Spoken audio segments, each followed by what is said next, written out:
15वां बाब 7वां साल। हर 7 साल के बाद तू छुटकारा दिया करना। और छुटकारा देने का तरीका ये हो कि अगर किसी ने अपने पड़ोसी को कुछ कर्ज दिया हो तो वो उसे छोड़ दे और अपने पड़ोसी से या भाई से उसका मुतालबा ना करे, क्योंकि खुदावंद के नाम से इस छुटकारे का ऐलान हुआ है। परदेसी से तो उसका मुतालबा कर सकता है, पर जो कुछ तेरे भाई पर आता हो उसकी तरफ से दस्तबरदार हो जाना। तेरे दरमियान कोई कंगाल ना रहे, क्योंकि खुदावंद तुझको इस मुल्क में ज़रूर बरकत बख्शेगा जिसे खुद खुदावंद तेरा खुदा मिरास के तौर पर तुझको कब्ज़ा करने को देता है, बशर्ते कि तू खुदावंद अपने खुदा की बात मानकर इन सब अहकाम पर चलने की एहतियात रखे जो मैं आज तुझको देता हूँ। क्योंकि खुदावंद तेरा खुदा जैसा उसने तुझसे वादा किया है तुझको बरकत बख्शेगा और तू बहुत सी कौमों को कर्ज देगा, पर तुझको उनसे कर्ज लेना ना पड़ेगा। और तू बहुत सी कौमों पर हुक्मरानी करेगा, पर वो तुझ पर हुक्मरानी करने ना पाएंगी। जो मुल्क खुदावंद तेरा खुदा तुझको देता है, अगर उसमें कहीं तेरे फाटकों के अंदर तेरे भाइयों में से कोई मुफलिस हो तो तू अपने उस मुफलिस भाई की तरफ से ना अपना दिल सख्त करना और ना अपनी मुट्ठी बंद कर लेना, बल्कि उसकी एहतियाज रफा करने को जो चीज़ उसे दरकार हो उसके लिए तू ज़रूर फराख दस्ती से उसे कर्ज देना।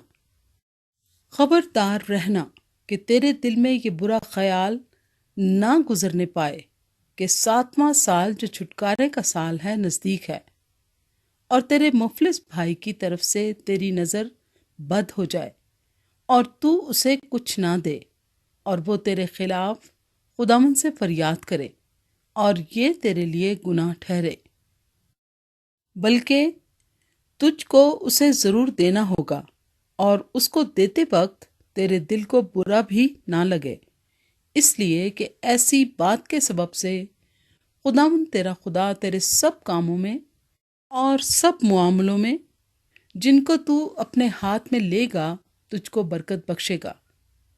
और चूंकि मुल्क में कंगाल सदा पाए जाएंगे, इसलिए मैं तुझको हुक्म करता हूँ कि तू अपने मुल्क में अपने भाई यानी कंगालों और मोहताजों के लिए अपनी मुट्ठी खुली रखना।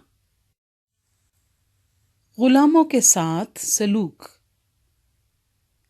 अगर तेरा कोई भाई खा वो इब्रानी मर्द हो या इब्रानी औरत तेरे हाथ बिके और वो 6 बरस तक तेरी खिदमत करे तो तू 7वें साल उसको आज़ाद होकर जाने देना। और जब तू उसे आज़ाद करके अपने पास से रुखसत करे तो उसे खाली हाथ ना जाने देना, बल्कि तू अपनी भेड़ बकरी और खत्ते और कोहलू में से दिल खोल कर उसे देना। यानी खुदावंद तेरे खुदा ने जैसी बरकत तुझको दी हो उसके मुताबिक उसे देना। और याद रखना कि मुल्क मिस्र में तू भी गुलाम था और खुदावंद तेरे खुदा ने तुझको छुड़ाया, इसीलिए मैं तुझको इस बात का हुक्म आज देता हूँ। और अगर वो इस सबब से कि उसे तुझसे और तेरे घराने से मोहब्बत हो और वो तेरे साथ खुशहाल हो तुझसे कहने लगे कि मैं तेरे पास से नहीं जाता, तो तू एक सुतारी लेकर उसका कान दरवाजे से लगाकर छेद देना, तो वो सदा तेरा गुलाम बना रहेगा। और अपनी लौंडी से भी ऐसा ही करना। और अगर तू उसे आज़ाद करके अपने पास से रुखसत करे तो उसे मुश्किल ना गर्दानना, क्योंकि उसने 2 मजदूरों के बराबर 6 बरस तक तेरी खिदमत की। और खुदावंद तेरा खुदा तेरे सब कारोबार में तुझको बरकत बख्शेगा। मवेशी और भेड़ों के पिलौठे।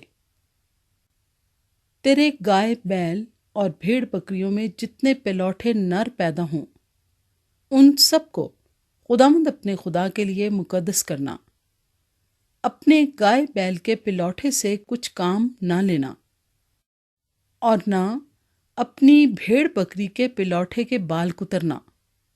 تو اسے اپنے گھرانے سمیت خداوند اپنے خدا کے حضور اسی جگہ جسے خداوند چن لے سال بسال کھایا کرنا۔